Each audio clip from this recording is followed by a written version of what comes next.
In the bitter wind of December 1791, 12 boys stood in stiff silence beneath the bell tower of St. Salvian Seminary, Vienna, their hands trembling not from cold, but from the weight of what had just been announced. They were the best voices in the cathedral's schola, bright angelic sopranos whose pitch-perfect tones were often said to stir tears from even the most callous of bishops. Now they had been chosen, handpicked for what the rector called a divine honor. A royal choir tour across Austria culminating in an exclusive performance for Emperor Leopold II himself. The letter had come in a crimson velvet envelope, its wax seal bearing the unmistakable insignia of the imperial chapel. To the rest of the school it was a miracle. To the 12 it was the beginning of something they could not name but already felt in their bones. The rector smiled with forced warmth as he read the names aloud, pausing for the boys to step forward. No one noticed how his fingers trembled when he unfolded the parchment. No one questioned why the envoy who brought it refused to remove his hood. In the chapel later that night, the bells tolled a full hour past their usual curfew. Some claimed it was in celebration, others whispered it was a warning. In the weeks before the tour, the chosen were withdrawn from classes, placed in isolation under sacred preparation, and subjected to rituals that had not been practiced in generations. Their food changed. Their voices were recorded daily in a strange notation system unfamiliar to even the music masters. When asked about the meaning of the signs, they were told the melodies were for angels, not men. One boy, youngest of the group, began waking with bleeding gums. Another fainted in the confessional after being forced to sing the Dies Irae non-stop for 6 hours. The school physician was dismissed quietly when he questioned the regimen. No replacement came. When concerned parents sent letters, they received replies written in flawless Latin, but not in the handwriting of their children. Still, the preparations continued with the full backing of the church and silence from the crown. The tour would begin on the Feast of the Holy Innocents, an irony lost on no one but remarked upon by none. Beneath the towering crucifix in the rehearsal chamber, the choir boys sang as their fingernails cracked, as their voices began to tremble, as their sleep grew thin and dreamless. Their instructors marked their progress not by health but by harmony.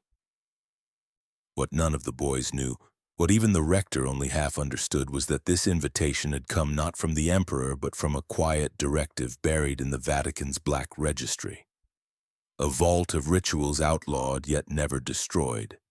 It was called Officium Silenti, the ritual of soundless offering. Originally written by a Jesuit scholar who vanished in 1633, it had resurfaced only once before, during the castration of the Sistine boys in the shadow of the Counter-Reformation. The ritual required 12 voices untainted by adulthood, each to represent one apostle and each to be broken through song into complete submission. Their melodies would not simply entertain the crown. They would be used to awaken something ancient, something Vatican theologians had deemed unspeakable and imperial advisors called the second harmonic threshold. So the boys were bathed, robed, and loaded into a private carriage bound for Linz. Each was given a small white candle and told not to light it until instructed. As the carriage pulled away from the seminary gates, the remaining students watched from their dormitory windows in eerie silence, none daring to wave goodbye. Inside the chapel, the bell tower rang once more, not for Mass, not for Vespers, but for something older, something buried in sound. He arrived just before dawn, cloaked in sable wool and escorted by 2 silent footmen dressed not in clerical black, but in the gray-blue of imperial scholars. Father Johannes Gessner did not speak when he entered the refectory to meet the 12 choir boys. He studied each one as if weighing them, not for talent, but for endurance. His eyes were dry and dispassionate, 2 sunken stones behind rimless lenses. His mouth rarely moved, and when it did so with the mechanical precision of someone long unaccustomed to human company. The rector introduced him as a genius of sacred composition and praised his years spent as royal advisor to the late Emperor Joseph II. But the monks exchanged quiet glances, knowing only part of that was true. Gessner's name had vanished from official seminary records over a decade ago, and no one had spoken of why. In truth, Gessner had been excommunicated under secret Vatican proceedings for publishing a theological treatise that claimed music could manipulate the soul's resonance to such a degree it could either sanctify or destroy. His surviving work, De Harmonia Sanguinis, was banned, buried in the archives of forbidden doctrine, and rumored to contain instructions for using pain as pitch. But he had friends in high places. The Habsburg crown had always been fascinated by scientific heresy. And now, with Leopold II favoring private ritual and esoteric indulgences, Gessner had been quietly summoned back into service, though not officially. He was a man in between titles now, too discredited for the church, too necessary for the court. The boys quickly learned the rules of his company. He would only accept questions written in Latin. He walked barefoot through the corridors after midnight and forbade anyone to address him directly unless spoken to. But the most unsettling thing, the thing that each of them noticed but none dared say aloud, was that he did not breathe when he slept. In their shared quarters during the first stop in Linz, one boy, Jakob, crept closer in the night, terrified but too curious to resist. He leaned near the old man's chest and listened. No rise, no fall, no breath, no movement. The boy stared for what he later swore was almost an hour. Not once did the old man stir. In the morning, Gessner opened his eyes without blinking, stood up without sound, and walked to Mass without acknowledging anyone. Jacob vomited into a chamber pot before breakfast and refused to speak again for 2 days. From the first rehearsal, it was clear the trip would not be what they'd imagined. Gessner brought no sheet music. Instead, he carried a black leather satchel lined with red velvet, filled with brittle scrolls marked not in notes, but sigils, esoteric diagrams, symmetrical inhuman curves, and annotations scrawled in a blend of Greek, Hebrew, and old ecclesiastical Latin. He called the boys by numbers, not names, and separated them according to their tones: piercing, dulcet, fractured, hollow. He asked strange things during practice. One boy was made to sing while chewing cloves until his gums bled. Another was told to hum with his head submerged in cold water, told to listen to what the angels sounded like when drowning. He watched their faces, not their voices, noting every flicker of fear, every moment when pain began to overtake harmony. He said that the best sound came from the edge of surrender. The boys began to change. Some bit their fingernails until they bled. Others developed fevers with no explanation. Their voices, once so pure, now trembled with strain and terror. Still, Gessner told them they were improving. In truth, he wasn't training them for music, but for something else. Something older, something far more precise. Each time one boy showed weakness, the next was pushed harder. Every cry of resistance was met with a colder silence. Gessner wrote in his small leather ledger each night, notes not about range or tempo, but about the resonance of pain. How long it took for tears to reach the pitch of prayer. How suffering distorted the vowel of an amen. He believed deeply and without question that agony could be tuned, and that only through voices sharpened by despair could the true harmony of the right be awakened. He was not making singers.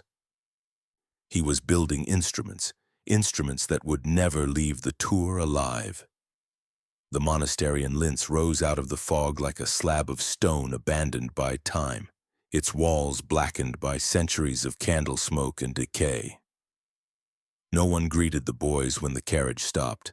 The gates opened silently, pulled from within, and closed just as fast.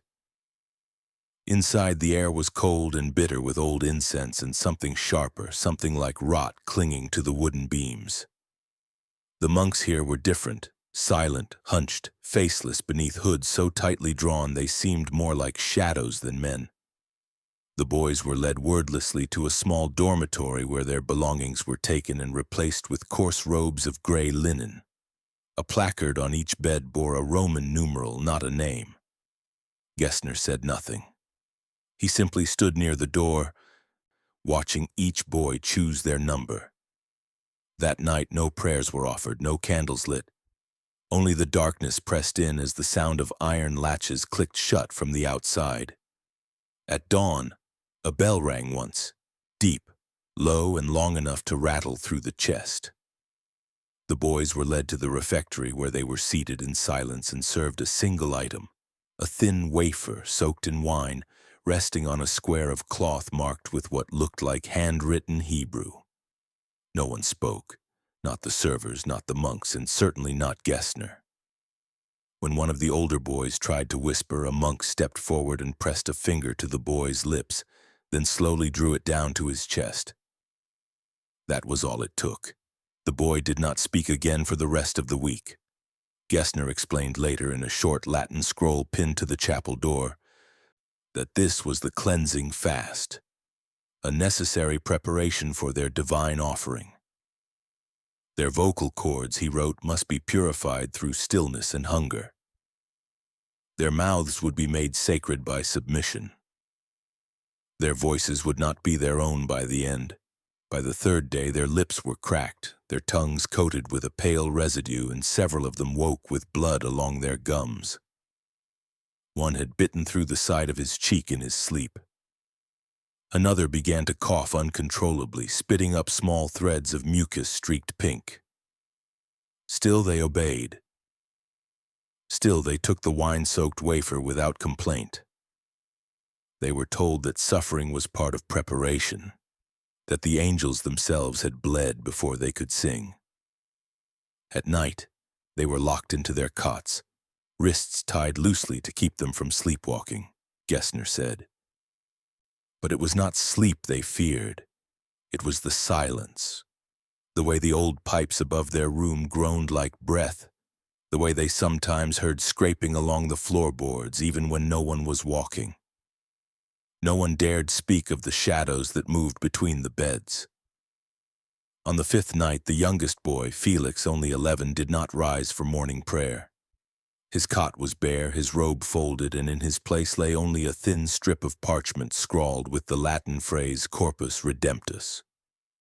Gessner entered just after sunrise, glanced at the empty bed, and nodded. He told the boys in a low, calm voice that Felix had confessed impure thoughts. He had been returned home to his parents for reassignment. There was no carriage sound that night. No one had seen the gates open. One boy, Jakob, quietly wept in the chapel, face buried in his hands. But when a monk approached, he forced the tears back and bowed his head. They understood now. Cleansing did not mean healing, it meant pruning. From that point, the fast deepened. The wafers became smaller, the wine more sour. The boys were made to hum for hours, low, extended tones that seemed to vibrate through the cold stone of the monastery itself. When they faltered, Gessner struck a tuning fork and pressed it against their throats. The sound pierced into their bones, sharp and metallic, until their voices stabilized. They were being shaped like instruments, hollowed out from the inside. One boy began scratching at his arms until they bled, muttering through clenched teeth that he could feel the music crawling under his skin. Another tried to bite his own tongue during rehearsal. Gessner simply nodded and wrote more notes in his leather book. He called it vocal refinement. But what he was doing was dismantling them, piece by piece, frequency by frequency, until their resistance collapsed into obedience. They weren't just singing anymore. They were being consumed by the very sound they created. And still, none of them knew where Felix had gone. None dared ask. The bells rang again that night, but not from the tower. They rang from beneath the chapel floor. The abbey near Melk stood buried in snow, its spire split and sagging under years of neglect, and its stained glass windows long since shattered by storms that had never been documented. No parish remained, no monks, no liturgies, only moss-covered gargoyles and faded frescoes of saints whose eyes had been scratched out by time or something more deliberate. Inside the nave, Father Gessner walked with the silence of a man returning to his own mausoleum. The choir boys, still 9 in number, followed with chapped lips and trembling legs, their thin robes clinging to them as they crossed the frozen threshold. The altar had been stripped bare. In its place sat something none of them could name, an enormous instrument of bone and metal, the size of a small organ, its frame made entirely from human femurs bleached to a yellow-white sheen, its tubes interwoven with copper veins that ran into the floor like roots. The object pulsed faintly in the cold light. Gessner called it the bone conductor. He said it had been designed by a monk physicist during the reign of Emperor Ferdinand the Mourner, excommunicated for believing that sound could resurrect the dead, if aimed properly through the marrow. The conductor, he explained, had no keys or strings. It did not produce music in the ordinary sense. It received vibrations and amplified them into the human skeleton, bypassing ears entirely and resonating through bone. It was, he said, the purest way to hear God, through suffering so perfect it translated into harmony. None of the boys spoke. None of them had to. They had already begun to understand that Gessner's idea of holiness had nothing to do with prayer and everything to do with silence under pain. He chose Peter, one of the taller boys with a voice that trembled even when still. Peter's face went pale as Gessner directed the monks to place him inside the conductor's frame. His limbs were bound gently at first, but then pulled taut with leather straps along the shoulders, ribs, and temples. Small copper discs were pressed behind each ear and at the base of his skull. The copper pipes groaned softly as air passed through them, not from a bellows or fan, but from something deeper within the abbey's foundation. Gessner adjusted the knobs, made from carved vertebrae, and struck a single tuning fork. The sound was not loud. It was a hum, barely perceptible, but Peter's eyes widened instantly and his chest heaved against the straps. His lips parted, but no cry came out. Gessner turned the knob again. The frequency climbed. Peter began to tremble, his fingers curling unnaturally as the hum deepened into his bones. One of the boys moved forward instinctively, but a monk blocked his path with an open palm and dead eyes. Then came the rupture. A quiet, wet pop inside Peter's face as blood sprayed from both nostrils, then from his ears. His eyes rolled back and his jaw twitched violently. The straps held firm. His spine arched once, then twice. On the third time, he stopped moving. His mouth remained open and blood ran gently down his chin. Gessner stepped forward, placed a hand on Peter's forehead, and whispered a word none of the boys recognized. Then he turned back to the others and told them that Peter had ascended, and they were not to mourn him. He said sorrow was a corruption of resonance. He said crying would ruin their voices. None of them cried, not then, not aloud. But something broke inside them that morning, not from the sight of Peter's death, but from the precision of it, the clean method, the calm surrounding it. Gessner had killed him the way a surgeon cuts into a tumor, with focus, not malice. That was what made it worse. There was no rage in the act, no violence as they knew it, only function. And as the body was removed, the leather straps wiped clean, the conductor made ready again, each boy began to realize that their survival depended on more than voice. It depended on silence, on stillness, on breaking themselves before Gessner could. From that moment on, every note they sang came from a place not of joy or faith, but from a hollowing fear, a fear that their bones would be next. By the time they reached Salzburg, the boys no longer spoke to one another unless prompted. Their once smooth harmonies had become jagged and strained, not from lack of practice, but from the weight of what had already been done to them. Peter's absence was not mentioned, his name never spoken.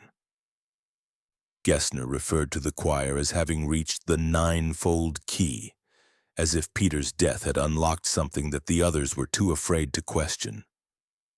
Their bodies ached constantly now, not just from hunger or cold, but from the silent tension that never eased, like an invisible noose tightening with each passing day. The city around them glowed with holiday light, but within the stone walls of the small Carmelite chapel where they were housed, it felt like nothing outside existed at all. Among them it was Martin, the boy with the freckled face and the oldest voice, who broke first. He had begun to wake at night, his mouth dry, whispering prayers in a dialect no one understood, then sobbing silently into the wool of his thin pillow. Each morning he watched the others with hollow eyes, as if unsure they were real. He had seen too much. He had heard something in the tone of the bone conductor that never left his mind, something that had split his sense of self into pieces that wouldn't fit back together. Late one evening, after their final rehearsal in the darkened nave, Martin returned to the scriptorium where they were sometimes allowed to study the hymns. He carried with him a single scrap of paper and a hymnal bound in green leather. The letter was short, scrawled in ink stolen from the vestry desk. He wrote to his mother, begging her to come find him, to follow the choir's path and not to trust the church's silence. He described Peter's death not in detail, but enough. He said that Father Gessner was not what he seemed, that his music was built on pain, and that he feared something worse was still to come. He folded the paper once, tucked it inside the hymnal beneath the psalm numbered 88, Domine, Deus salutis mihi, and left it on the bench where the chapel maid usually placed her linens. When she passed by in the dim morning, he bowed his head and whispered a single word: "Please." The next morning, Martin's bedding was perfectly folded. His robe was gone.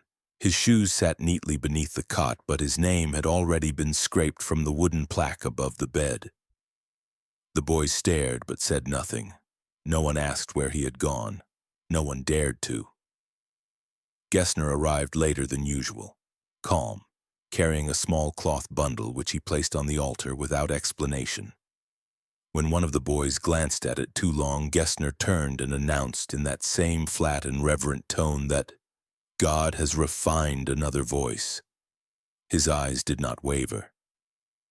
The boys stood still, their throats burning from silence. It had become clear that no one left once chosen. They only disappeared.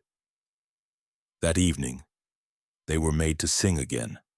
Their voices, down now to 8, rose through the frigid air of the chapel as snow beat against the stained glass windows, the flickering candlelight casting warped shadows across the floor. But there was something wet on the pew nearest the altar. Blood. Not fresh, but recent enough to still glisten. One of the boys hesitated, his voice cracking. Gessner stepped forward, lifted the broken note with a raised brow, and simply watched until the boy corrected it. The blood was never cleaned. It dried during the hymn and stayed there after, staining the wood like a silent signature. The chapel maid was gone by then, dismissed, they were told, for inappropriate conduct. No mention was made of the hymnal, though when one boy snuck in to check, it had been removed entirely from the shelf. Whether the letter had ever been seen, none of them knew. But what chilled them most was the thought that perhaps it had been received, and no one cared. That this path they walked was known by someone out there, someone with the power to intervene. And still they remained alone. As the bells rang that night, the tones no longer sounded like ceremony. They sounded like counting, as if each chime marked another voice slipping into silence. The cloister near the Bohemian border sat half swallowed by frost, hidden behind pine woods so dense the sun seemed to bleed trying to reach it. No bells tolled here. No crosses marked the gables. Just an arch of crumbling stone carved with a single Latin word so worn no one could read it. The horses refused to cross its threshold. The choir boys were forced to walk the last mile in silence, their boots breaking through ice-covered mud, their breath rising in pale clouds as Gessner led the way without speaking. The monks who received them wore white robes stained with rust-colored marks, and none had hair. They bowed, but did not speak. One carried a black wooden box wrapped in cloth, which he placed reverently on the altar before vanishing into the shadows. Gessner opened it with a prayerless hush. Inside was a blade unlike any they had ever seen. It was small, curved like a crescent with a handle made of polished bone etched in a pattern that looked almost like veins. Gessner said it was a relic, the Marian knife, once used by Saint Margaret of Hungary in her self-mortification rituals, passed down through a secret line of penitents who believed temptation could be cut from the flesh before it took root in the soul. He told the boys that their singing had grown lazy, corrupted by lingering fears and silent doubts.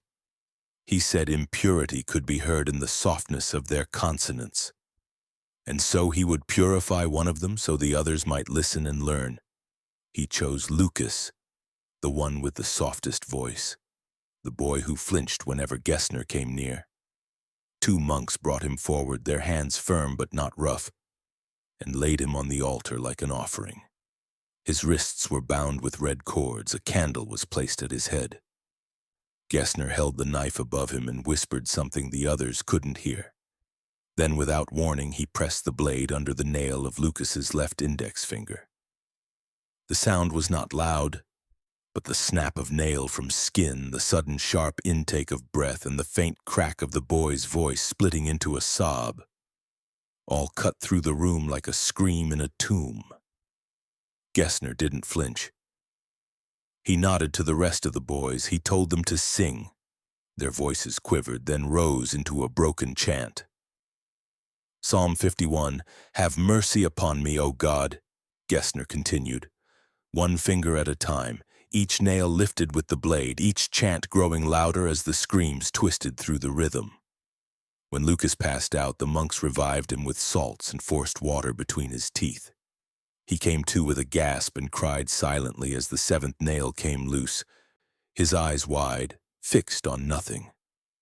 Gessner whispered again, words that sounded like comfort, but no one believed that anymore.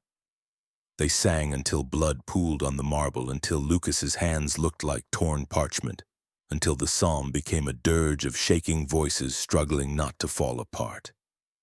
When it ended, Gessner wiped the knife clean on his own robe and placed it gently back in its box. He told them that temptation had been removed, that Lucas would sleep now, and his dreams would be free of sin. He ordered the monks to carry him to a cold chamber beneath the chapel.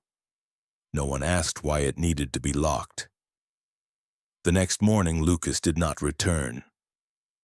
Gessner said nothing. The knife was not mentioned again, but during rehearsal, when one of the younger boys stumbled on a note, Gessner's hand twitched toward the altar, and every voice rose an octave in panic. The knife didn't have to be seen to be present. Its memory had become a conductor. That night, the boys huddled close in their beds, their fingers curled tightly into their palms. Several had begun to pick at their own cuticles until they bled, not from compulsion, but from fear, afraid that if they didn't, Gessner would do it for them. They sang more perfectly after that. Not with joy, not even with fear, but with the trembling obedience of a creature that knows its cage and stops questioning the lock. Gessner documented the results in his leather journal, noting that pain had sharpened their consonants, and Lucas's ordeal had restored tonal unity. He concluded with a line that would never be read by any authority but himself: "Pain is not punishment, it is tuning." By the time the carriage reached Vienna, only 6 boys remained. Their faces had thinned, their voices hollowed into something more mechanical than human, and their eyes no longer blinked at the sight of blood. They had stopped counting the missing. Their sense of time no longer came from clocks or daylight, but from the tremble in their limbs each time Gessner cleared his throat. The city outside bustled with carriages, merchants, and hymns echoing from steeples. But none of that reached the underground chapel beneath the Capuchin crypts, where the choir boys were led one by one into the stone-black vaults that had once entombed emperors. Down here, the dead had been watching for centuries, and now the living would begin to join them in sound. The chamber had no altar, no cross, no candles. Just a circle of iron chairs fixed into the floor, surrounded by thick limestone walls carved in concave arcs. Sound chambers designed not to project, but to trap. Gessner stood in the center with a worn velvet pouch and a tattered scroll tucked beneath one arm.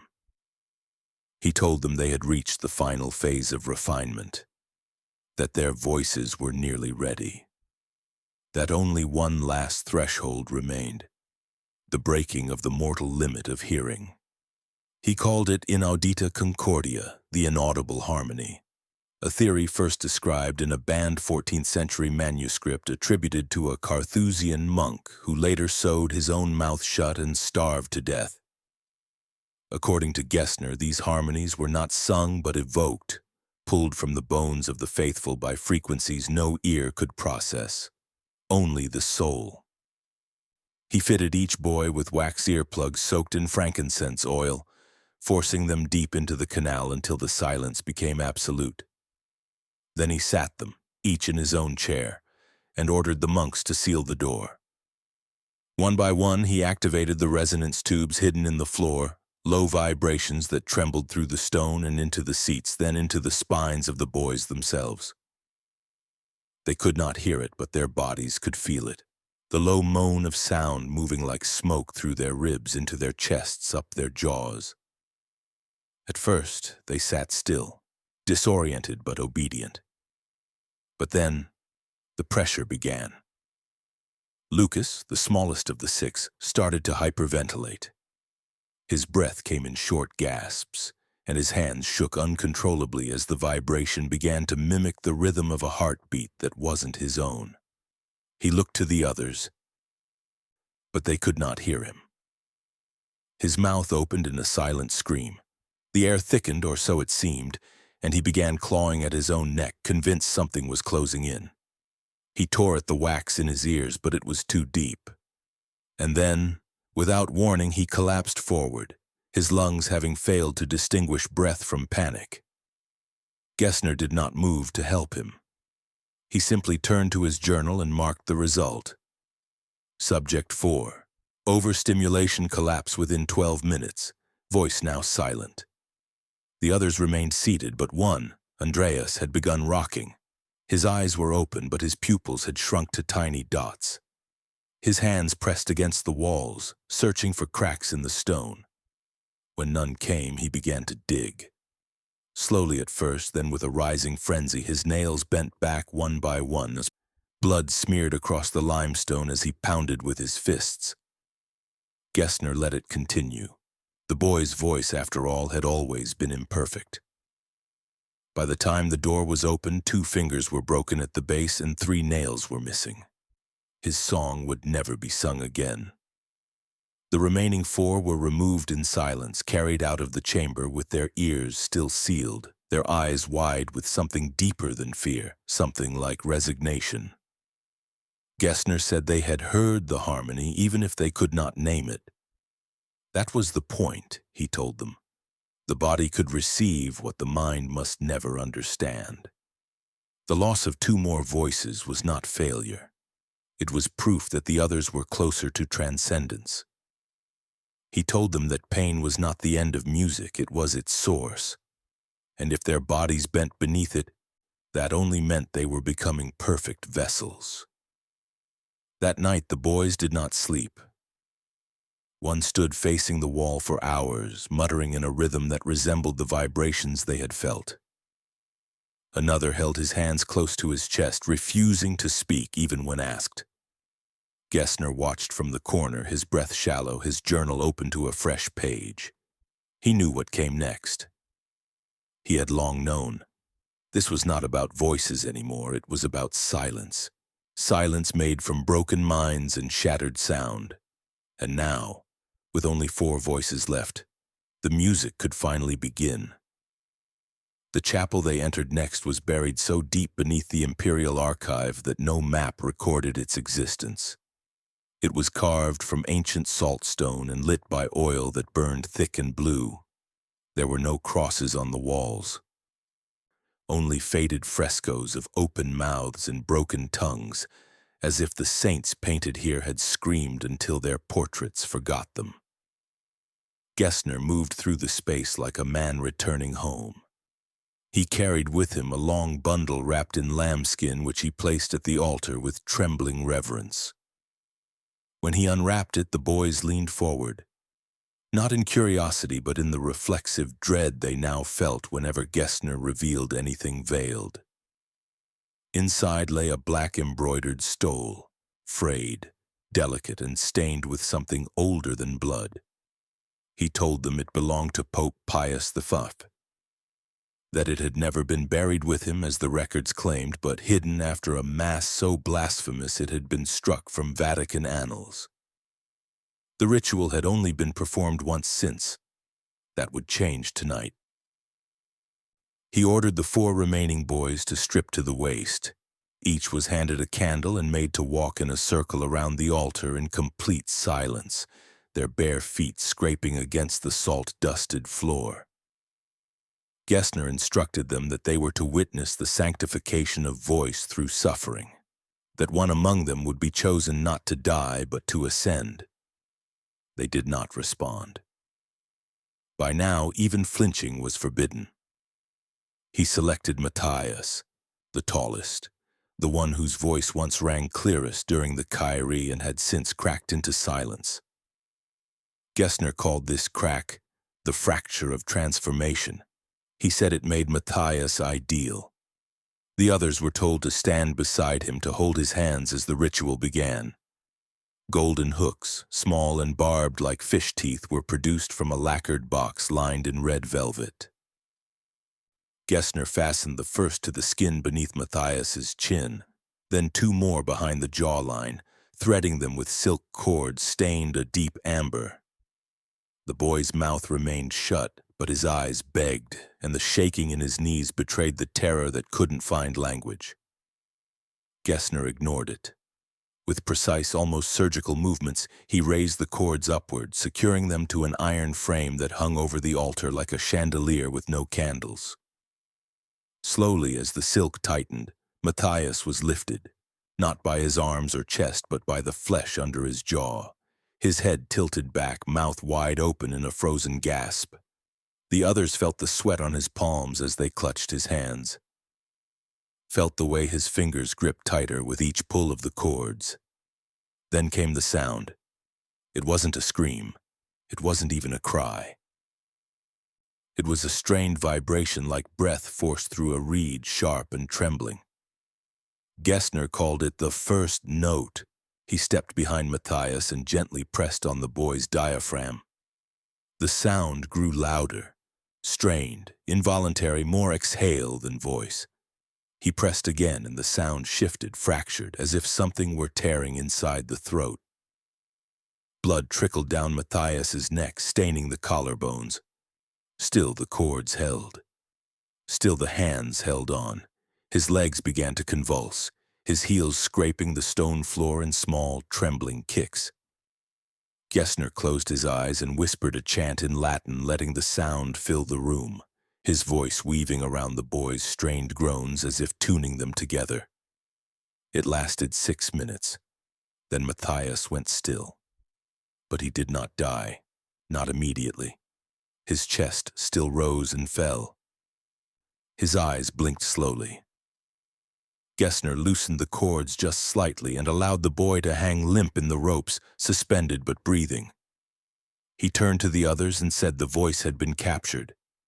That in this suffering Matthias had given more music than he ever had alive. He told them the boy's sound now lived in the stones of the chapel, that every vibration he had made was now recorded in the salt and bone of the crypt. He said this was immortality, not as the church promised, but as sound, eternal, formless, pure. Matthias was removed in silence, carried out by monks whose faces had not moved once. Gessner instructed the others to rest their voices. No rehearsal would follow. They were to fast, sleep, and prepare. Only 3 now remained, and though none of them had spoken for days, each knew the same thing without saying it. The next ritual would not be about sound. It would be about silence. Not silence as absence, but silence as finality. They weren't being trained to sing anymore. They were being unmade, slowly, precisely, until nothing of them could make a sound again. By the time the carriage pulled beneath the archways of Hofburg Palace, the 2 remaining boys no longer looked like children. Their skin had taken on the waxen tone of illness, their hair had thinned, and their eyes moved too slowly as though processing the world in echoes. They no longer spoke, not even in whispers.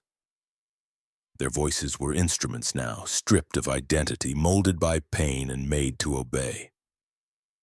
Gessner sat beside them, his hands folded neatly over a leather-bound codex. He did not look at them, he didn't need to. They were finished. Not whole, but honed, and tonight they would perform what he called the final offering. The imperial hall was gold and gleam, lined with bishops, nobles, and a scattering of foreign guests cloaked in velvet. Emperor Leopold II sat at the center beneath a canopy of silk and beeswax chandeliers, his face shadowed and unreadable. Gessner bowed but said nothing. Instead, he gestured silently to the boys, who stepped forward in perfect unison, dressed in white robes stitched with thread made from horsehair and wax. There was no organ, no accompaniment, just 2 voices that rose together as one. What emerged was not beautiful in the traditional sense. It was trembling and strained, shifting in and out of rhythm, yet there was something beneath the sound, something deeper than music. What the audience could not know was that the melody had been engineered from frequencies taken during the death rituals, tones pulled from cries, exhales, and nerve vibrations. Gessner had embedded into the composition intervals designed to agitate the parts of the human ear associated with mourning and remorse. The harmonics sparked memories of guilt, of lost children, of silent confessions, of sins never voiced aloud.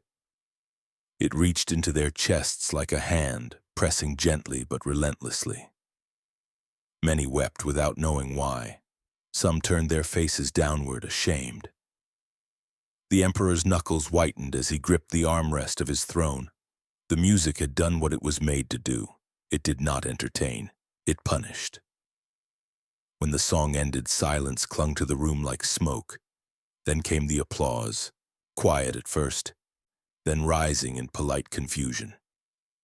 No one knew what they had heard, only that it had changed something. The boys bowed once. Gessner stepped forward to receive the emperor's nod. Nothing more was needed. That night the boys were escorted to private chambers within the East Wing. They were given warm milk and new garments. Each was told his service had been sacred. Each was promised rest. Their rooms were separate, their doors locked softly behind them.